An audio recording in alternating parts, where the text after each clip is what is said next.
சிகப்பு காய் போகுது,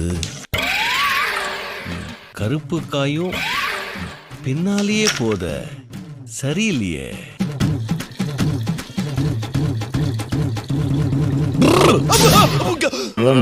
எட்டரை கோடி தமிழ் மக்களுடைய உணர்வுகளை பிரதிபலிக்கின்ற மாமன்றம்.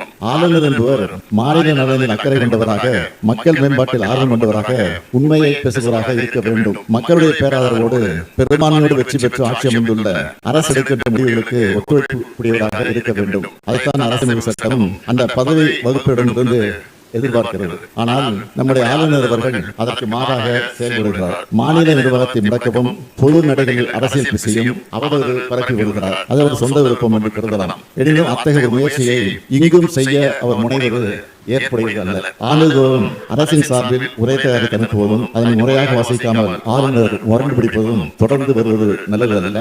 ஆளுநர்கள் மாநில அரசுகள் இடைஞ்சலாக இருந்து இப்படி செயல்படுவது இங்கு மட்டுமல்ல, பல்வேறு மாநிலங்களிலும் நடந்து வருகிறது. ஒரு நாள் செய்தியாக இதனை கடந்துவிட முடியாது. ஆண்டின் தொடக்கத்தில் அரசின் கொள்கை அறிக்கையை ஆளுநர்கள் முறையாக வாசிப்பது நடைமுறை. அந்த நடைமுறையை ஒருவர் தொடர்ந்து மீறும் போது அது போன்ற விதிகளை எதற்காக வைத்திருக்க வேண்டும் என்ற கேள்வி சாதாரணமாகவே அனைவர் மனதிலும் எழும். எனவே ஆண்டின் தொடக்கத்தில் ஆளுநர் உரை என்ற நடைமுறையை விளக்கும் வகையில் அரசமைப்பு சட்டத்தை திருத்துவதற்கான முயற்சிகளை இந்தியா முழுவதும் இருக்கும் ஒத்த கருத்துக்கள் கொண்ட அரசியல் கட்சிகள் துணையோடு இந்திய நாடாளுமன்றத்தில் திராவிட முன்னேற்ற கழகம் முன்னெடுக்கும் என்ற உறுதியையும் இந்த மாமன்றத்தை அறிவித்து நன்றி கூறி அமைகிறேன்.